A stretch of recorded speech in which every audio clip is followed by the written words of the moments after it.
2010년 7월 과테말라시 한가운데에 20층 건물 높이만한 구멍이 생기게 됩니다. 그곳에 있었던 3층 건물은 흔적도 없이 사라지게 되고요. 과테말라시에서는 지난 2007년에도 이런 깊이가 100m나 되는 구멍이 생겨서 20여 채가 한꺼번에 빨려 들어가고 3명의 사람이 사망하는 사건이 또 벌어지기도 했지요. 그렇다면 어째서 이런 일들이 벌어질까요? 사람들은 이것을 싱크홀이라고 부릅니다. 가라앉다, 또 침몰하다 라는 뜻의 영어 sink라는 단어와 구멍을 뜻하는 홀을 합성해서 만든 단어가 바로 싱크홀인데요. 그럼 싱크홀이 생기는 이유는 뭘까요?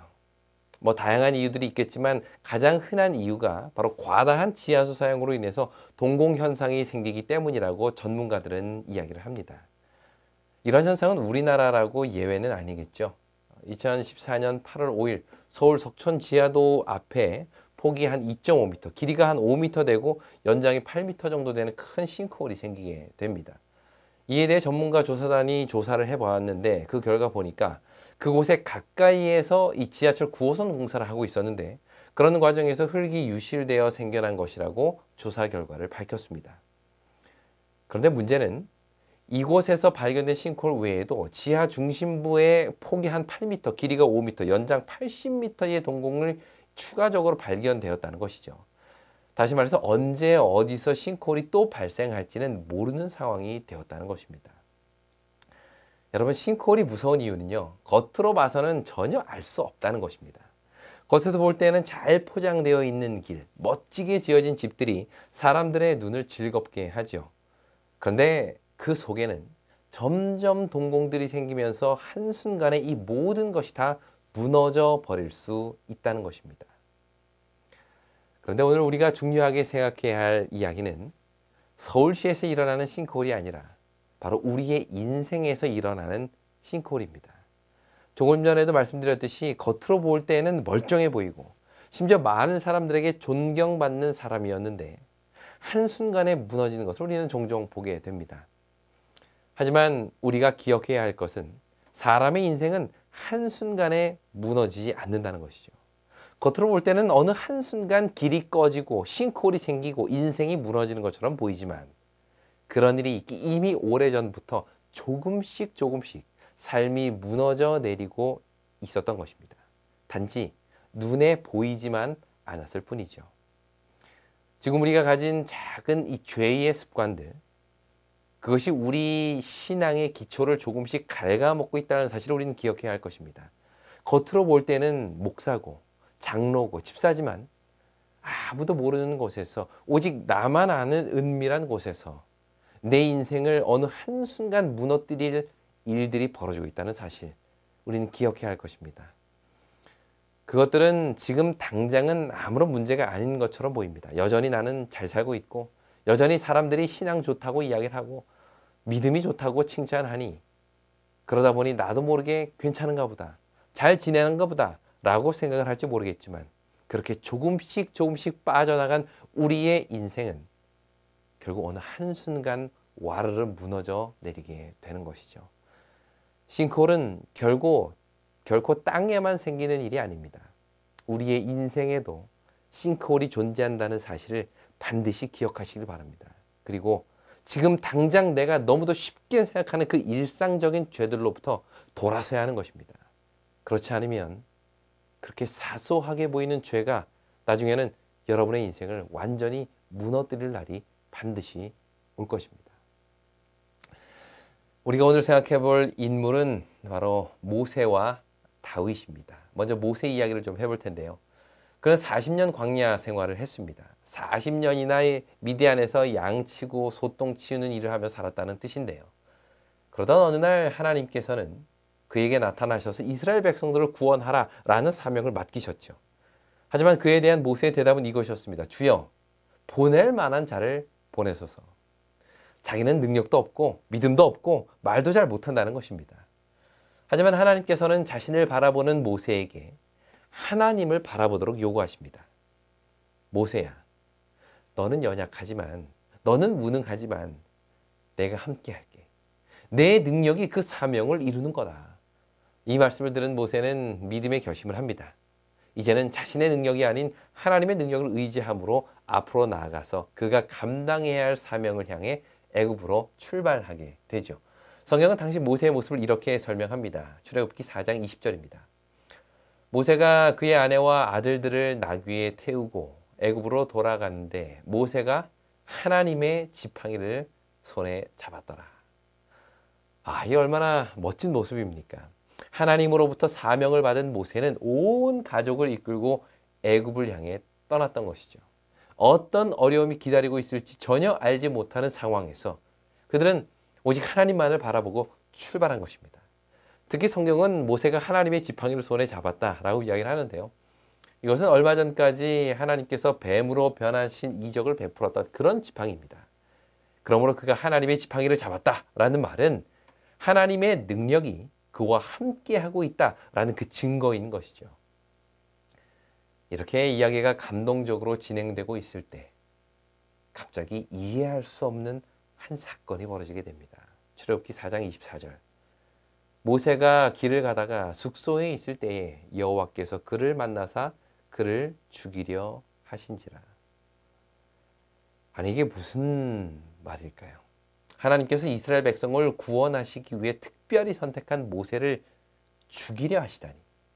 안 그래도 하나님의 일을 하겠다고 결심함으로 하나님의 지팡이를 들고 가족들과 함께 떠나는 모세를 왜 갑자기 하나님은 죽이려 하신 걸까요? 이 부분은 정말 이해할 수 없는 부분입니다. 그런데 우리는 그 힌트를 그 다음 성경절에서 찾을 수 있습니다. 십보라가 돌칼을 가져다가 그의 아들의 포피를 베어 그의 발에 갖다 대며 이르되 당신은 참으로 내게 피난편이로다 하니 여호와께서 그를 놓아 주시니라. 그때에 십보라가 피난편이라 함은 할례 때문이었더라.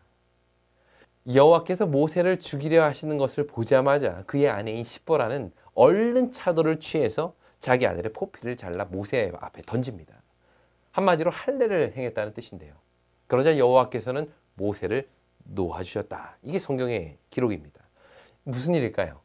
하나님께서는 모세가 애굽에 가기 전에, 그러니까 하나님께서 주신 사명을 행하기 전에 자신과 모든 아들에게 할례를 행하도록 명령하신 겁니다.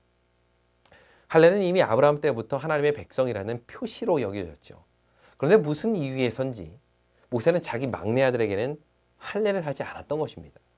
다시 말해 하나님의 말씀을 순종하지 않은 채 사명의 땅 애굽으로 향하고 있었던 것이죠.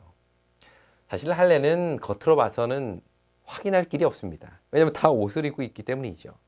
이날 모세의 모습을 보면 정말 감동적입니다. 모든 가족을 이끌고 하나님께서 가라 하신 곳으로 담대하게 나아가는 모습. 한 손에는 하나님의 능력을 보여주는 지팡이를 들고 기도하는 마음으로 나아가는 모세의 모습이야말로 정말 깊은 감동을 줍니다. 그런데 그에게는 보이지 않는 부분에 숨겨진 죄가 있었던 것입니다. 겉으로는 하나님께서 주신 사명을 행하기 위해 나아간다고 하면서도 속에는 아직도 해결하지 않은 죄의 문제가 있었던 것이죠. 그래서 하나님께서는 바로 그 문제를 해결하려고 하셨던 것입니다.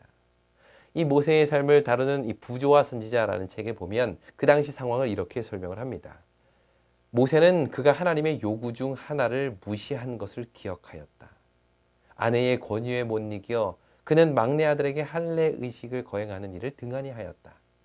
그들이 선택한 지도자에게 있는 이런 태만이 백성에게 보내시는 하나님의 교훈의 능력을 감소시킬 수밖에 없었다. 엄청난 사명을 향해 나아가는 일에 있어서 할례라는 것은 아주 사소하고 작은 문제에 지나지 않았습니다. 모세에게 있어서 그 정도는 쉽게 눈 감고 넘어갈 만한 문제라고 여겼던 것이죠. 그러나 하나님의 생각은 달랐습니다. 이 작은 것 하나에 대한 불순종이 나중에 그의 삶에 거대한 싱크홀을 만들어낼 수 있다는 것을 아시는 하나님께서는 어떻게든지 그 사역의 자리로 가기 전에 그 작은 죄의 문제를 해결하도록 하셨던 것입니다. 만약 광야에서 온 백성을 이끌고 나아갈 그때에 모세가 무너지면 본인 혼자만 무너지는 것이 아니라 그가 이끄는 수많은 이스라엘 백성들 전체가 무너지기 때문이죠. 그래서 하나님께서는 그가 너무도 쉽게 생각하고 있는 그 작은 죄를 사명으로 나아가기 전에 해결하게 하신 것입니다. 그 순간은 고통스러웠지만 미래를 생각할 때에 이 경험은 모세에게 있어서 너무도 중요한 경험이 아닐 수 없었죠. 우리도 마찬가지입니다. 아무로 겉으로 하나님의 일을 하고 찬양을 인도하고 심지어 이 앞에서 설교를 한다 할지라도 아직 내게 해결되지 않은 죄가 있는 이상 그 사람의 인생은 언제 어떻게 무너지게 될지 모릅니다. 이 자리에서 지금 말하고 있는 이 설교를 전하고 있는 저 자신도 겉으로 볼 때는 목사고 그래서 거룩해 보이고 하나님의 일을 하는 사람처럼 보일지라도 만약 저의 속에 감추어진 죄, 여전히 내가 즐기고 있는 죄악이 있다면 언젠간 그 죄로 인해서 엄청난 인생의 싱크홀을 경험하게 될 것이라는 사실을 우리는 기억해야 하는 것입니다. 여러분들이 너무도 사소하게 생각하는 죄들, 다른 사람들도 다 하니까 나도 해도 된다라는 생각. 그러나 그 사소한 하나의 죄가 결국 내 인생을 완전히 무너뜨릴 수 있다는 사실을 우리는 잊지 말아야 할 것입니다. 겉으로 볼 때는 모릅니다. 심지어 자기 자신도 아무런 문제가 없을 것 같이 생각하죠. 하지만 그렇게 조금씩 파여나간 삶의 터전은 그 위에 쌓아 올린 무게가 점점 커지면 커질수록 더 쉽게 무너져 내리게 됩니다. 지위가 높아질수록, 주위에서 보는 존경이 많아질수록, 내가 책임지고 있는 일들이 많아질수록 우리의 삶은 더 큰 싱크홀을 경험하게 되는 것입니다. 사소한 하나의 죄, 그것을 절대로 그냥 내버려 두지 마시기 바랍니다. 그것이 결국 우리를 무너뜨리게 될 것입니다. 오늘 또 한 사람의 이야기를 살펴보겠습니다. 그는 바로 다윗인데요. 다윗과 관련해서 사람들이 결코 잊지 못하는 두 사람이 있죠. 첫째는 골리앗이고 둘째는 밧세바입니다. 이 두 사람은 다윗의 가장 치열한 싸움을 싸웠던 상대이기도 합니다. 먼저 골리앗과는 어떤 전쟁을 치렀을까요? 우리가 잘 알듯이 다윗이 어릴 때 이스라엘과 블레셋이 전쟁을 하였습니다. 이때 블레셋 쪽에서 골리앗이라는 장군이 나와 이렇게 외치죠. 나와 싸울 사람이 있으면 나와봐라. 만약에 내가 지면 우리 모두가 너희의 종이 되겠다. 하지만 너희가 지면 너희 모두가 다 우리의 종이 되는 거다. 워낙 키가 크고 힘이 센 장군이었기 때문에 이스라엘 군인들 중에는 아무도 그와 더불어 싸울 만한 사람이 없었습니다.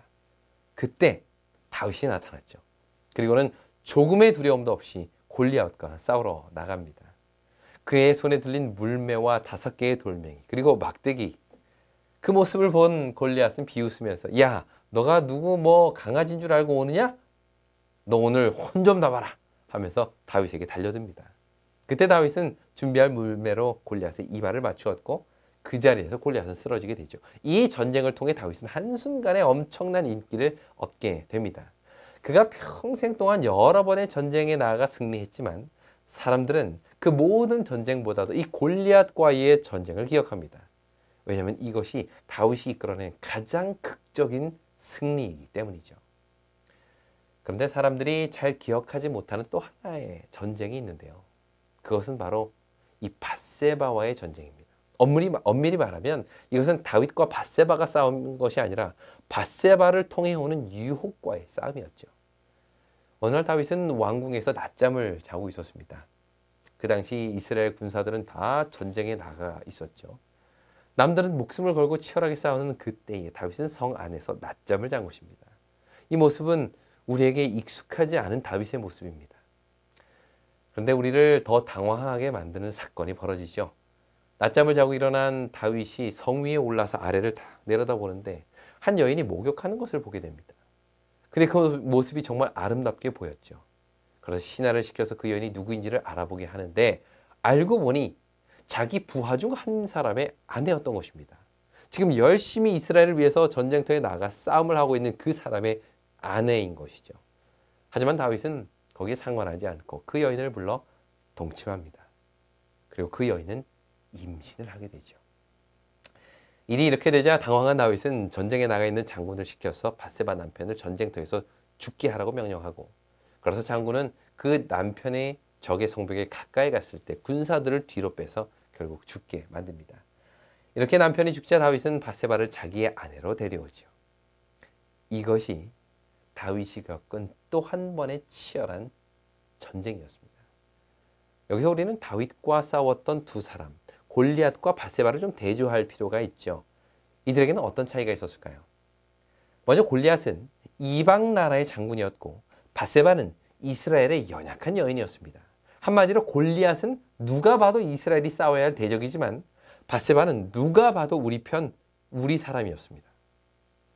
둘째로 골리앗과의 전쟁은 모두가 보는 앞에서 싸운 공개적인 싸움이었습니다. 엘라 골짜기를 사이에 두고 모든 블레셋 군인과 이스라엘 군인들이 대치한 상태에서 벌어진 공개적 싸움이었죠. 하지만 밧세바를 놓고 벌어진 이 싸움은 비공개적인 전쟁이었습니다. 다시 말해서 나와 너만 아는 아주 은밀한 사건이었던 것입니다. 셋째로 골리앗과의 전쟁은 너무도 중요하고 큰 싸움이었습니다. 왜냐하면 민족의 운명이 걸린 싸움이었기 때문이죠. 하지만 밧세바를 놓고 벌어진 싸움은 지극히 사소해 보이는 싸움입니다. 그냥 잠시 마음에 드는 여인과 잠자리를 같이 하는 정도. 그것은 왕으로서 할 수 있는 너무나도 사소한 일이었던 것입니다. 그러나 뭐니 해도 이 두 사건의 가장 큰 차이는 다윗이 골리앗과의 싸움에서는 승리했지만 밧세바를 놓고 벌어진 싸움에서는 패배했다는 것입니다. 누가 봐도 무섭고 거대한 적, 모두가 보고 있고 모든 민족의 운명이 걸린 엄청난 싸움에서는 멋지게 승리했던 다윗이 오히려 사소하고 비공개적이며 싸움이라고조차 생각되지 않았던 그 작은 싸움에서는 패배한 것입니다. 하지만 그 작은 싸움에서의 패배는 그동안 다윗이 싸운 수많은 거대한 싸움에서의 승리를 한 번의 물거품으로 만들어 버린 것입니다. 사실 골리앗과의 싸움보다 밧세바와의 싸움이 더 파괴적이었던 것이죠. 그의 인생에 엄청난 싱크홀을 경험하게 된 것입니다. 이 사건 이후 다윗의 삶을 가만히 보시면 내리막길을 내달리기 시작합니다. 다윗의 첫째 아들 암논이 그의 누이 다말에게 큰 죄를 범합니다. 그런데도 다윗은 아무 말도 할 수 없었습니다. 왜냐하면 자기와 똑같은 죄를 지었기 때문이죠. 그러자 다윗의 또 다른 아들 압살롬이 자기 누이를 욕보인 첫째 형 암논을 죽입니다. 그때에도 다윗은 아무것도 할 수 없었습니다. 그 후 압살롬은 다윗을 향해 구테타를 일으키고 아버지의 왕좌를 빼앗아 자기가 왕이 되려고 하는 사건이 벌어집니다. 그때에도 다윗은 아무것도 못한 채 왕궁을 떠날 수밖에 없었죠. 결국 압살롬은 전쟁에서 죽었지만 왕위에 다시 앉은 다윗은 아무런 의욕이 없었습니다. 그는 그렇게 늙어갔고 그렇게 생을 마감하게 됩니다. 다윗의 삶을 보면 그가 목동으로 있을 때 혹은 사울을 피해 광야로 도망 다닐 때 상황은 열악했지만 그의 신앙은 점점 성장하였습니다. 상황이 어려울수록 그는 더욱 하나님을 의지했죠. 그러나 모든 것이 평안하고 이스라엘의 왕으로서 가장 호화로운 삶을 살고 있을 그때에 그는 가장 비참하게 무너져 버린 것입니다. 아무도 보지 않는 곳에서 아무도 모르게 저지른 그 작은 죄가 그의 삶을 무너뜨린 것이죠. 결국 그날 아무것도 아닌 것처럼 보였던 그 한 번의 잘못이 골리앗의 싸움보다도 더 치명적인 방법으로 다윗을 무너뜨린 것입니다. 이것이 우리를 공격하는 사단의 방법입니다. 사단은 결코 한순간에 우리를 넘어뜨리지 않습니다. 이미 오래전부터 먼 미래를 내다보고 조금씩 우리의 삶을 갉아먹습니다. 그는 얼마든지 우리가 멋지게 자신의 삶을 살도록 내버려 둡니다. 교회에서 설교도 하고 성경도 가르치고 찬양도 멋지게 하고 많은 사람들에게 인정받기도 합니다. 그런데 그렇게 높이 올라가는 동안 사단은 조금씩 기초를 허물어 놓습니다. 빈 공간을 채우고 있던 지하수가 점점 빠져서 동공이 생기는 것처럼 그 밑에 가득 찼던 흙덩이가 점점 유실돼서 싱크홀을 준비하는 것처럼 우리의 인생도 내가 버리지 못한 죄로 인해 동공이 생기기 시작하는 것이죠. 이러한 동공은 우리가 점점 높아질수록 더 많은 압력을 받게 되고 결국 한순간 무너져 버리는 것입니다. 이것이 인생의 싱크홀입니다. 여러분 기억하시기 바랍니다. 사단은 내가 무엇에 약한지 나 자신보다 더 잘 알고 있습니다. 우리의 어느 부위를 공격해야 성공할 수 있는지 그는 모든 데이터를 다 가지고 있겠죠. 내가 돈에 약한지, 성적인 유혹에 약한지, 아니면 나태함에 쉽게 무너지는지 그는 다 알고 있습니다. 그리고 그 방법을 통해서 아무도 몰래 서서히 우리의 삶을 파고드는 것입니다.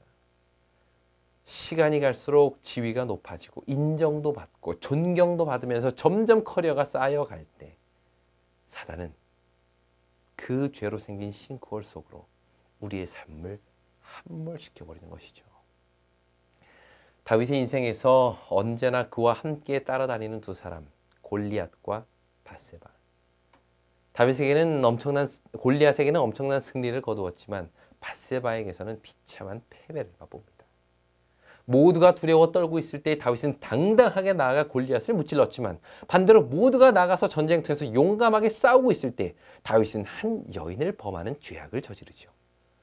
그런데 우리가 기억해야 할 사실은 이 두 가지 놀라운 사실, 놀라운 승리와 처절한 패배, 이 두 가지 사건이 한 사람에게서 일어났다는 사실입니다. 이것이 무엇을 말해줄까요? 승리는 우리의 능력으로 된 것이 아니라는 것입니다. 매 순간 하나님과 온전히 연결되어 있지 않으면 아무리 영적으로 큰 승리를 거둔다 할지라도 한순간에 무너져 내릴 수밖에 없다는 것입니다. 전기가 끊어지는 순간 그 화려했던 조명도 금방 사라지는 것처럼 죄로 인해 능력의 근원과 관계가 끊어지면 화려했던 다윗의 삶도 한순간 꺼져버리게 되는 것이죠.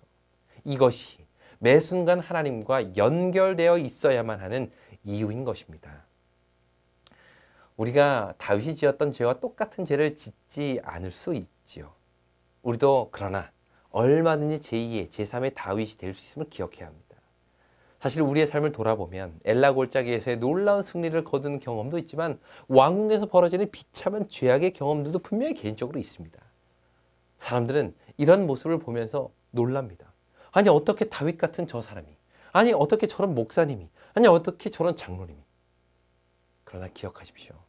존경받는 목사라고 해서 또 영적인 큰 전쟁에서 승리한 교회의 리더라고 해서 사소한 죄의 유혹으로부터 열외되지는 않는다는 사실을 오히려 다윗은 모두가 존경하고 모두가 칭찬하며 모두가 그를 왕으로 추대할 바로 그때에 넘어졌습니다.